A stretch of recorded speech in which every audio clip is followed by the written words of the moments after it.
والذين كفروا وكذبوا بآياتنا أولئك أصحاب النار هم فيها خالدون.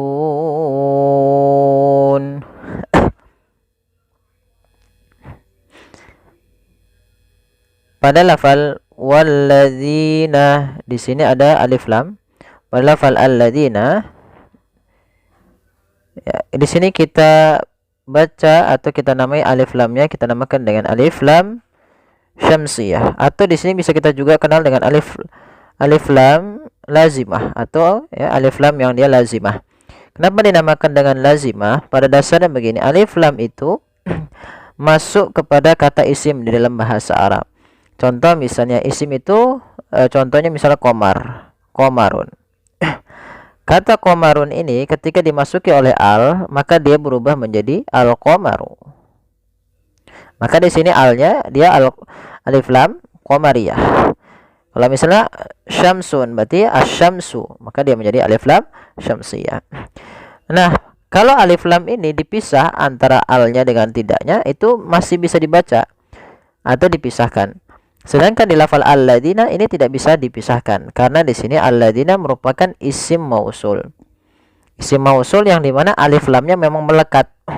Maka ini kita bisa golongkan dia alif lam syamsiyah mudghamah yang diidghamkan langsung kepada hurufnya, dan tapi tidak bisa dipisah, maka dia termasuk alif lam yang lazimah juga. Kemudian hati-hati pada lafal alladzina, jangan sampai kita membacanya zina, misalkan allazina. Nah, ini kurang tepat atau salah. Kenapa? Karena dia merubah huruf antara huruf zal diganti dengan huruf zai. Maka harusnya bagaimana untuk melengkapi dan menyempurnakan daripada sifat huruf dan makhraj daripada huruf zal, yaitu langkah pertama kita mengeluarkan zai sesuai makhrajnya. Makhraj huruf zal itu dari ujung lidah kita, ujung lidah menempel dengan gigi dari atas kita. Maka za terdengar dia za, zi, zu. Maka walladzina, zina. Kemudian pada lafal zina sendiri, di sini ada bacaan mad tabi'i, yaitu ditandai dengan kasrah pada huruf zal bertemu dengan ya sukun, panjangnya 2 harokat. Kemudian pada lafal kafaru ada mad tabi'i, yaitu ditandai dengan dhammah bertemu dengan huruf waw. Wakazzabu, nah, ini tekan di zal bukan wakazzabu. Jangan kita baca dengan hati-hati, jangan sampai kita membacanya dengan wakazzabu dengan huruf zai. Ini huruf zal sebagaimana tadi walladzina. Wakazzabu pada lafal bu kembali lagi kita mendapati ada namanya mad tabi'i, yaitu dhammah bertemu waw. Bi ayatina pada lafal bi ayat. Pada lafal a di sini ada mad badal.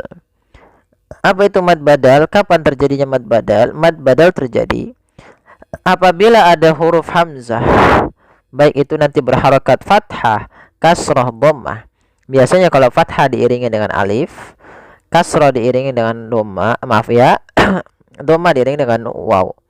Maka ketika ada huruf hamzah datang setelahnya huruf mad yang 3, alif waw ya, maka kita namakan dengan mad badal. Panjangnya berapa harokat? Yaitu 2 harokat.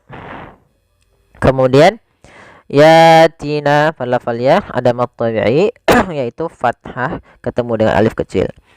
Kemudian pada lafal tina ya bi ayatina ulaik. Pada lafal na'u di sini ada bacaan mad jaiz munfasil. Apa itu mad jaiz munfasil? Mad jaiz munfasil yaitu mad yang terjadi apabila ada mad tabi'i bertemu dengan huruf hamzah setelahnya, atau apabila ayatiya ba'da harfi maddin hamzah, apabila datang setelah huruf mad yang mati, baik itu alif waw atau ya, dia datang huruf hamzah wal hamzatu munfasilah, dan hamzanya terpisah dari kata atau dia berada di lain kata, maka kita namakan dengan mad jaiz munfasil. Panjangnya berapa harokat? Panjangnya 4 atau 5 harokat. Bagaimana cara membacanya? Maka bi ayatina ula, baru dilepaskan. Jangan sampai dibaca cuma 2 harakat misalnya bi ayatina ula. Nah, ini dia belum sampai 4 harakat. Harusnya disampaikan dulu 4 harakat. Kemudian pelafal ulaika. Di sini ada waw berharokat, maaf ya, ditandai dengan tanda sifar mustadir di atasnya lingkaran kecil. Berarti wawnya dianggap tidak ada dan tidak boleh dipanjangkan, tidak boleh ulaika. Nah, tidak boleh. Kemudian pelafal laika gitu ya. Di sini pelafal apa namanya? Ulaika. Ini ada mad wajib muttasil. Mirip dengan mad jaiz munfasil, yang membedakan hanya posisi hamzahnya. Karena di sini ulaika pada satu kata, maka mad ini kita namakan dengan mad wajib muttasil yang terdapat pada lafal la. Yaitu ada mad tabi'i pada lafal la bertemu dengan hamzah setelahnya, yang mana hamzah tersebut pada satu kata. Panjangnya berapa harokat sama dengan mad wajib muttasil? 4 sampai 5 harokat. Ulaika, dan ini tidak boleh dikurangi, tidak boleh dikurangi 2 harokat misalnya ulaika, nah, kurang, maka dia salah, harusnya 4 harokat. Kemudian ashabun nar, melafal asha, di sini huruf shad agak tebalkan, a-nya tipis. Ashabu, ha lembut tipis, ada mad tabi'i, fathah ketemu alif. Kemudian bunnar, ada fathah, maaf bukan fathah, ada alif lam. Di sini kita namakan dengan alif lam syamsiyah, yaitu alif lam yang kita tulis tapi tidak dibaca lamnya, sehingga lam tersebut diidghamkan ke huruf nun sehingga nunnya berharakat tasydid. Apabila ada nun berharakat tasydid, maka kita hukumi dengan bacaan gunnah. Cara membacanya yaitu menahan suara gunnahnya, tidak langsung. Misalkan ashabun nar, harusnya ditahan dahulu. Ashabun nar. Kemudian berlafal nar, ada bacaan mad arid disukun. Apa itu mad arid disukun? Mad arid disukun adalah mad yang terjadi pada akhir bacaan kita ketika ada namanya sukun arid, sukun yang timbul karena waqaf. Dan sebelum huruf yang disukunkan itu ada huruf mad, atau bisa mudahnya gini, mad tabi'i bertemu dengan huruf akhir yang disukunkan. Awalnya ashabun nari, karena kita waqaf ra-nya menjadi sukun, ini sukun arid namanya. Ra yang sukun disebabkan karena waqaf, sebelumnya ada huruf mad. Maka bagaimana cara membacanya? Kita boleh memanjangkan 2 harokat, boleh 4 harokat, dan boleh pula 6 harokat.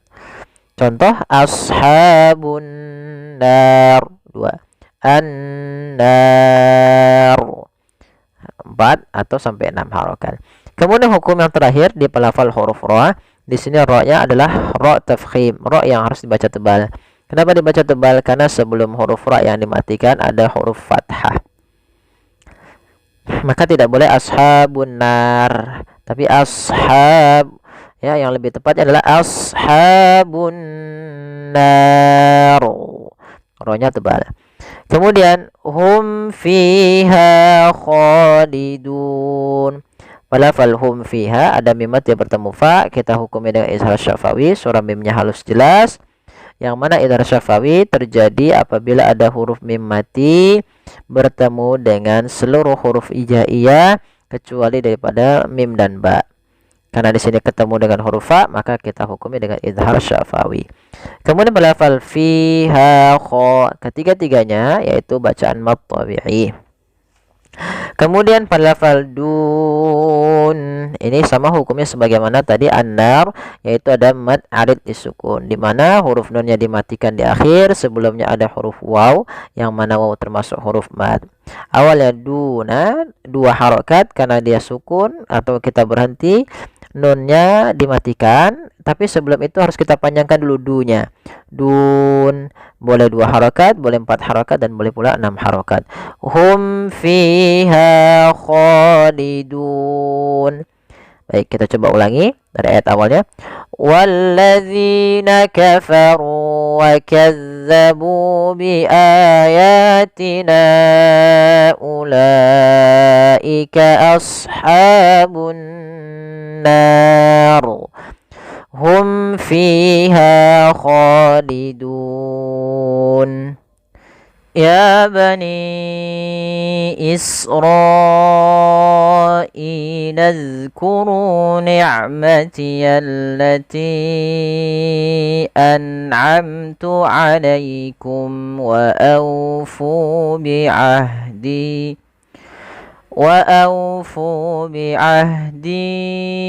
ufi bi'ahdikum wa iyaya farhabun.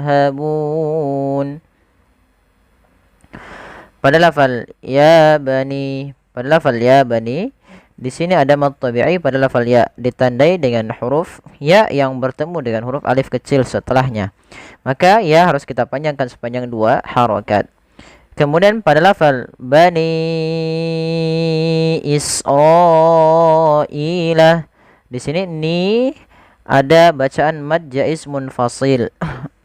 Apa itu mad jaiz munfasil? Mad jaiz munfasil adalah mad yang terjadi tatkala adanya huruf atau bacaan mad tabi'i bertemu dengan huruf hamzah setelahnya dan hamzah tersebut berada di lain kata. Kita ambil contoh ni, awalnya 2 harokat bertemu dengan hamzah pada lafal i. Hamzah itu seperti apa? Hamzah itu yang seperti ini.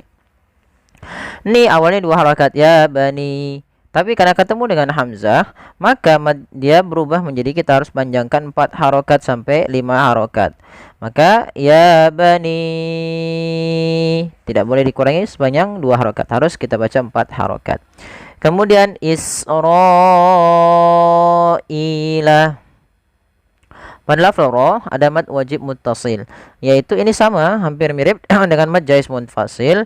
Yang membedakan adalah kalau mad wajib muttasil itu posisi hamzahnya pada satu kata. Kita lihat kalau ya bani itu satu kata, Israila satu kata, sehingga dia bertemu hamzah di lain kata. Sedangkan pelafal ro'ila itu hamzahnya pada satu kata di lafal Israil. Maka inilah kita namakan dengan mad wajib muttasil. Panjangnya sama dengan mad jaiz munfasil, yaitu 4 atau 5 harokat. Maka cara membacanya kita panjangkan huruf ra sepanjang 4 harokat. Israila, jangan dikurangi. Kemudian pada lafal ila, di sini ada mad badal, yaitu adanya hamzah yang bertemu dengan huruf mad. Ila. Nah, ini berbeda. Cara membedakan mad jaiz, mad wajib dan semisalnya dengan mad badal, yaitu dia posisi hamzah. Kalau posisi hamzah terletak setelah huruf mad, maka dia mad wajib atau mad jaiz bila hamzahnya di lain kata. Apabila hamzahnya di depan kemudian ada huruf mad, maka dinamakan dengan mad badal. Kemudian Israilazkuru. Di sini tidak dibaca la uzkuru. Hamzah di sini atau alif di sini tidak dianggap ada, sehingga dia dibaca langsung ke huruf zal yang berharokat sukun. Laz. Kemudian hati-hati ya teman-teman di lafal huruf zal, jangan sampai kita membacanya ilaz laz dengan zai. Padahal di sini itu adalah huruf zal yang mana makhraj dan sifatnya berbeda daripada huruf zai. Bagaimana makhraj daripada huruf zal? Makhrajnya adalah ujung lidah kita menempel dengan gigi sari atas kita. Sedangkan zai itu ujung lidahnya adalah di tengah-tengah lidah, suara hurufnya keluar dari tengah lidah dan dia ujung lidah kita di antara gigi sari atas dan gigi sari bawah.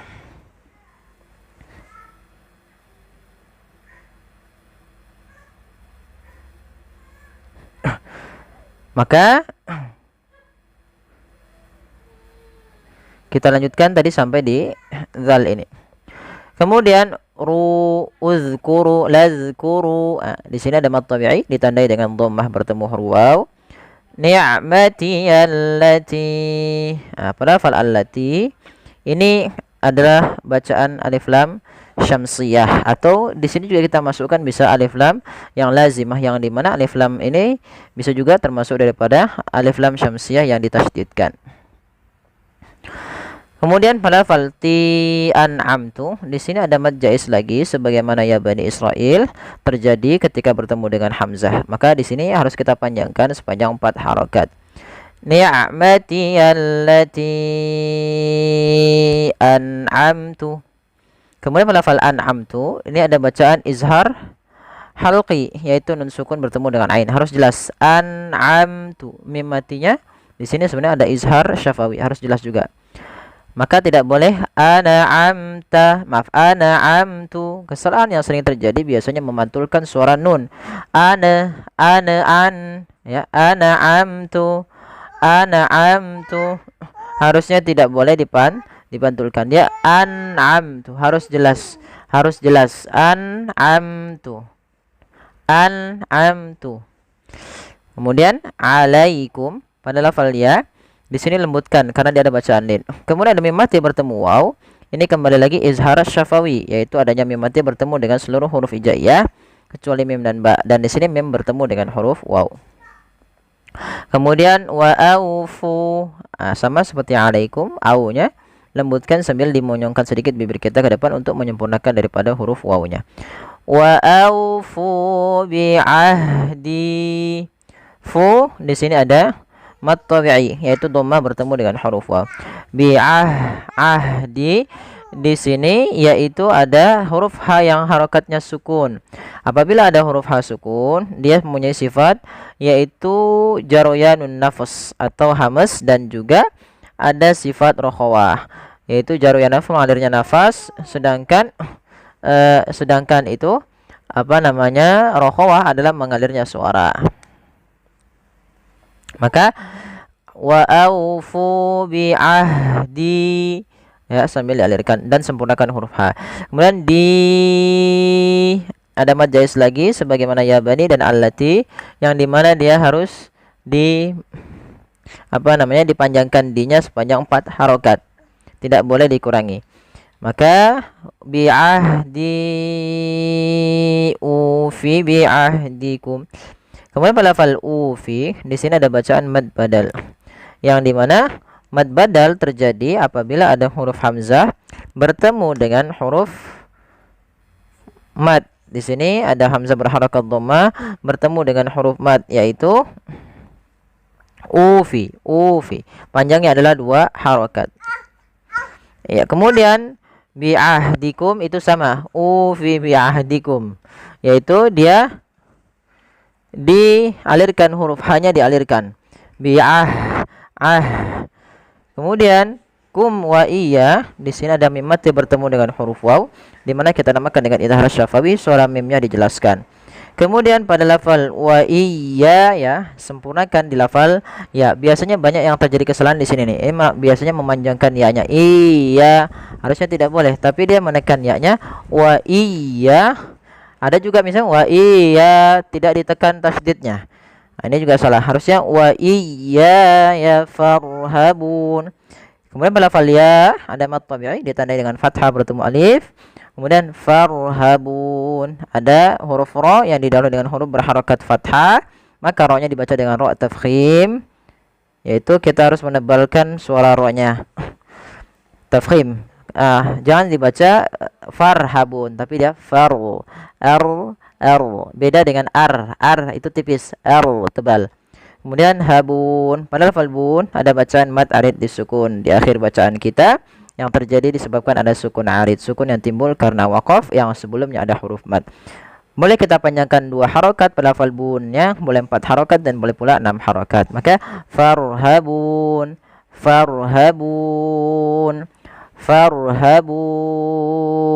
yang 6 harokat. Kita coba ulang. Ya bani Israil adhkuru ni'mati allati an'amtu alaikum wa awfu bi'ahdi ufi bi'ahdikum wa iyaya farhabun. Ya, sadaqallahul azim. Alhamdulillah kita telah menyelesaikan hukum tajwid pada surah Al-Baqarah ayat 40. Semoga yang sedikit bermanfaat. Mohon bantuannya like, share dan subscribe. Terima kasih, jazakumullahu khairan.